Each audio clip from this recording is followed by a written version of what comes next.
Greetings, fellow dungeon delvers, and welcome to Dorans and Dragons, where we work together to come up with Dungeons & Dragons 5th edition builds for your favorite League of Legends champions. Today we're building Shyvana, the half-dragon. Shyvana was hatched from an elder dragon's egg that was stolen by a mage. The elder dragon Yiva could sense her daughter, and once her other eggs hatched, she set off to retrieve her. Yiva got her vengeance on the mage on her first pass across the land. Shyvana buried her adoptive father and found a wounded warrior who she thought she might be able to save. She shifted into her half-dragon form and carried the warrior to the city of Demacia for treatment. The warrior turned out to be the crown prince of Demacia himself, Jarvan IV. Sensing Yiva's approach to the city, Shyvana leapt forth and assumed her dragon form, challenging her mother. The two dragons battled over the skies until finally Shyvana brought her mother down to the earth and broke her neck, ending her assault once and for all. Jarvan was thoroughly impressed by her bravery and promised her a place at his side always. Before we get started with the build, go ahead and like the video and hit that subscribe button so you're always notified when we release our builds. We'd like to take a minute and thank our awesome patrons over on Patreon who support us every month. Thanks for helping us keep the lights on and the hamsters running on their wheels. One of our rewards for our patrons is monthly homebrewed content. This month's homebrew is the Smuggler's Port, based on Bilgewater. We're releasing last month's homebrew, The Hidden City, on a DM's Guild if you're interested in seeing that. Come join us over on Patreon today for just $1 to get access to our awesome Discord community where we talk League and D&D all day long. Alright, now let's get into it. Here's a quick preview of the build. For race, we're going with Dragonborn. Per usual, our stats are going to be determined using the standard array. For our stat priorities, we're going to max dexterity and dump strength. Keep a 13 in dexterity and wisdom for multiclassing purposes. Our leveling path is going to be levels 1 through 6 in monk, then over to fighter for 3 levels, then back to monk to round off the build. Shiv's passive, Theory of the Dragonborn, is going to come from Draconic Discipline. Our Q, Twin Bite, is going to come from Sweeping Attack. Her W, Burnout, comes from Aspect of the Wyrm. Our E, Flame Breath, will come from Breath of the Dragon. And finally, we get our ultimate, Dragon's Descent, from Wings Unfurled and Giant's Might. For race, we're breaking our variant human streak and going with Dragonborn. Dragonborn start off with +2 to strength and +1 charisma. Next, you choose your Draconic Ancestry, with red being the obvious choice here for the fire damage, and since Shiv's dragon form is mostly red as well. This is going to influence our breath weapon as well. As an action, once per rest, you unleash your inner dragon, breathing fire in a 15-foot cone. You force a dex save on the creatures in the area and deal 2d6 fire damage if they fail. The damage isn't that big, but it scales with level, so that's nice. And finally, this is going to give us some fire damage resistance. Background was a straightforward choice as well with Knight of the Order. Jarvan's endorsement of Shyvana as his bodyguard makes her essentially a Knight of Demacia. As such, she gets proficiency with Persuasion and History, and the Knightly Regard feature. Basically, whenever you're in a town that supports your order, you'll be given shelter and food as well as being lent assistance whenever you need it. For stats, we're going to emulate the balance of our two forms with the standard array. Roll if you want to tip that balance, but keep at least a 13 in dexterity and wisdom for multiclassing purposes. For our nimbleness and speed, we're going to open with dexterity. Wisdom is going to be next as a reflection of her survival skills and excellent fighting. Since Shiv is relatively tanky, we'll pick up Constitution after that. Charisma is a 12 because that roar is certainly going to intimidate you. Our Intelligence is going to be the average stat, and we'll dump Strength since we don't really use it in the build. This is another build where we don't need equipment, thanks to Unarmored Defense and Martial Arts, so we'll jump right into the class level breakdown with a few levels in Monk. Monks have a d8 hit die and give us proficiency with simple weapons and short swords, as well as athletics and acrobatics, which will help with our dragon leaps. Unarmored Defense is going to give us a respectable AC for now by making it 10 plus our dex and wisdom mods. And finally at this level we get Martial Arts. We can now use our dexterity for our unarmed strikes, and the damage scales with our levels in Monk, starting as a d4. Also, you can make an unarmed strike as a bonus action whenever you take the attack action. Second level monks unlock their Key. This is a pool of points used to power other monk features. We gain 3 of these features here, and each costs 1 key point to use and interact with your bonus action. Flurry of Blows lets you make 2 strikes instead of 1 when you take the attack action. Patient Defense allows you to take the dodge action, and Step of the Wind allows you to take the dash or disengage action, and also double your jump distance for the turn. Step of the Wind is going to get very important at level 6. Then Unarmored Movement is going to give us a nice little 10-foot boost to our speed for not wearing any armor. Level 3 monks choose their Monastic Tradition. For our Monastic Tradition, we're going to use the Way of the Ascendant Dragon from Unearthed Arcana. This is going to let us tap into our dragon form and really make it shine. Draconic Discipline is going to give us a few features. Our unarmed strikes can now choose an elemental type for the damage. We're going to go with Fire for consistency. We can speak, read, and write Draconic.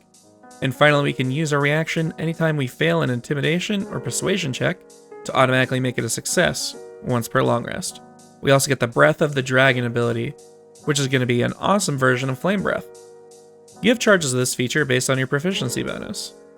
With those charges, you can replace any attack during your attack action with a blast of your dragon energy. You choose a 30-foot line or a 20-foot cone and the damage type. Again, go with Fire for consistency. Each creature in the area needs to make a dex save or take 2 of your martial arts die rolls of damage. These charges recharge on a long rest, and when they're depleted, you can spend a key point and make the attack anyways. 4th level monks get the first ability score improvement of the build. We're going to lay out all the ASIs here, so you can feel free to choose which order you'd like to take them yourself. For Monk 4, we're going to pick up the Dragon Hide feat. For a free point to our Constitution, some sweet Dragon Claws for Shiv, and a new AC calculation that'll put us 1 point ahead of our unarmored defense. The new calculation is simply 13 plus our Dex mod, which will give us 18 by the end instead of 17. At Monk 8, we'll round off our Dexterity and Charisma before angling towards maxing our Dex. At Monk 12, we'll bump our Dex mod with 2 points, and finally we'll max our Dex with 2 more points at Monk 16. We also get the Slow Fall feature at this level, which allows us to reduce fall damage by 5 times our Monk level. Level 5 monks gain the Extra Attack feature, which allows us to make 2 claw attacks per attack action instead of 1. We also get the Stunning Strike feature, allowing us to force a con save on any target we strike. If they fail, they're stunned until the end of our next turn. 6th level monks pick up a lot actually. Key Empowered Strikes are going to make our unarmed strikes magical when it comes to overcoming resistances and immunities, though Draconic Discipline made them fire anyways, so not sure how helpful this really is. Our unarmored movement speed bonus bumps up to 15 feet, and we get the Wings Unfurled feature. Whenever we use Step of the Wind, we gain wings until the end of our turn that give us flying speed equal to our walking speed. Similarly to Breath of the Dragon, this has proficiency bonus based charges, and you can spend a key point to use them even if the charges are depleted.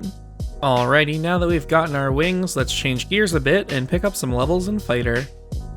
Fighters have a D10 hit die and give us proficiencies with lots of things we don't care about anymore. What we do care about is a new fighting style. We're going to choose Superior Technique here to gain access to a D6 superiority die and the Sweeping Attack maneuver. Sweeping Attack allows us to attack another creature within 5 feet of the target of an attack, assuming the initial attack roll would have hit them also. With Extra Attack and Sweeping Attack and Flurry of Blows, we should be able to hit all of the targets in a cone for our Dragon Form's Q. We're also going to pick up a little bit of healing from Second Wind. Once per rest, you can use a bonus action to regain HP equal to 1d10 plus your fighter level. Remember to use this before you short rest to save your hit die.